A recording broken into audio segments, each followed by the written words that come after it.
बाप और बेटे और रूह कुदस के नाम से आमीन। मसीह खुदावंद में मेरे अजीज भाई और बहनों, आप सबको आज का ये नया दिन बहुत बहुत मुबारक हो। आज हम खुदावंद का शुक्र अदा करते हैं कि उसने हमें ये नया दिन अता किया है। आज हम पाक मकलीसिया के साथ मिलकर मुकद्दस शमौन और मुकद्दस यहूदा रसूल की ईद मनाते हैं। आप दोनों रसूलों की ईद एक ही दिन मनाई जाती है। आपका इंतखाब हमारे खुदावंद यीशु मसीह ने दीगर शागिर्दों और रसूलों की मानंद तकरीबन 72 अफराद के दरमियान से सारी रात इबादत और दुआ में गुजारने के बाद किया। मुकद्दस शमौन का जिक्र कलाम मुकद्दस में पाई जाने वाली रसूलों की 4 फहरिस्तों में पाया जाता है। इनमें से 2 आपको गयूर का लक़ब भी दिया गया है।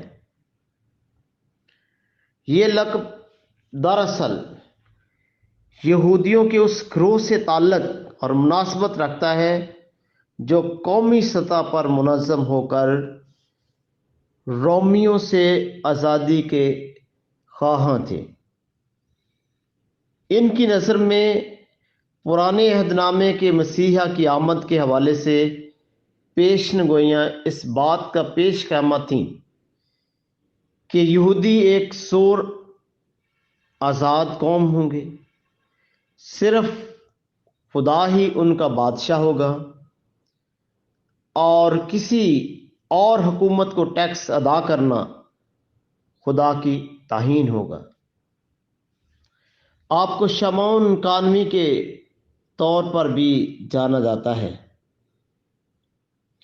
जब आपने एक बार हमारे खुदावंद यीशु मसीह को कबूल कर लिया तो आपने दिलो जान के साथ उनकी तालीम को सुना, कबूल किया और हर मुमकिन तरीके से उसका प्रचार किया।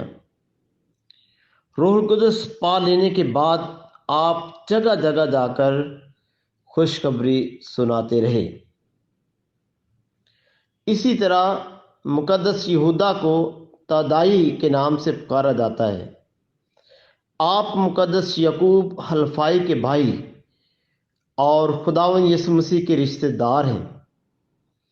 आप ही ने खुदावंद यीशु मसीह से जब वो ये तालीम दे रहे थे कि उनके हुक्मों को मानना, वही उनसे प्यार करता है और जो उनसे प्यार करता है वो बाप का प्यारा होगा, और कि वो खुद ना उस शख्स को प्यार करेंगे बल्कि अपने आप को उस पर जाहिर भी करेंगे।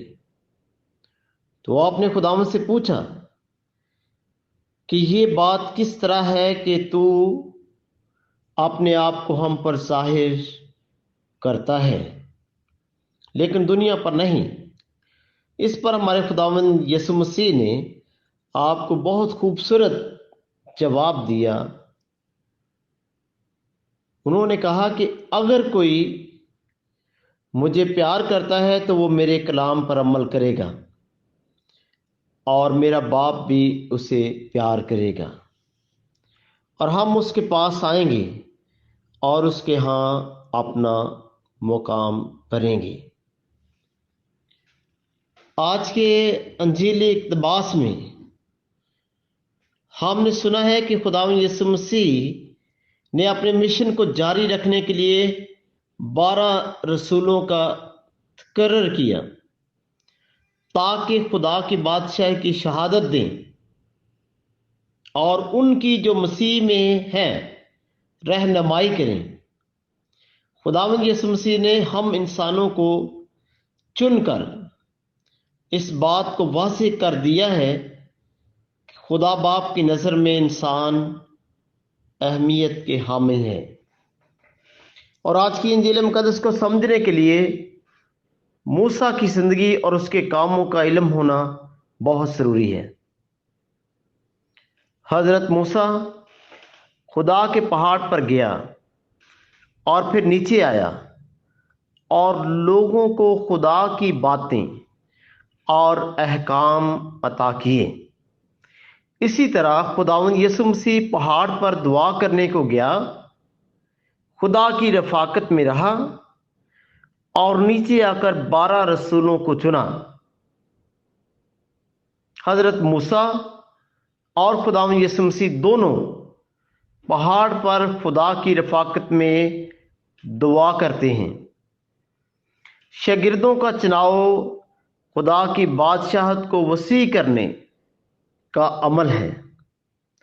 پہاڑ خداوند یسوع مسیح کے لیے خدا سے گفتگو کرنے کی مناسب ترین جگہ بن گئی۔ 12 شاگرد چننے سے پہلے خداوند یسوع مسیح نے خدا کے ساتھ پہاڑ پر دعا کی۔ یسوع نے شاگردوں کو رسول کہا کیونکہ وہ ان کو پوری دنیا میں بھیجنے والا تھا۔ حضرت موسیٰ اور خداوند یسوع مسیح کا پہاڑ پر خدا کی رفاقت میں بہت سا وقت گزارنا ہمارے لیے نمونہ ہے۔ یہ خدا سے ہمارے رشتے کو مضبوط کر سکتا ہے۔ ہماری روزمرہ کی دعائیں اور ساکرامنٹ بھی خدا کی رفاقت کا عمدہ ذریعہ ہیں، لیکن ہمیں تنہائی اور خاموشی میں خدا سے گفتگو کرنے اور اس خدا کے ساتھ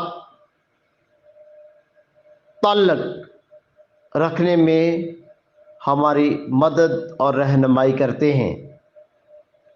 آج کا پاک کلام ہمیں درس دیتا ہے کہ ہم اپنی زندگی میں دعا کو اہمیت دیں، اپنی انفرادی، اپنی خاندانی اور اپنی کلیسیائی زندگی میں دعا کے عمل کو زیادہ سے زیادہ ترجیح دیں۔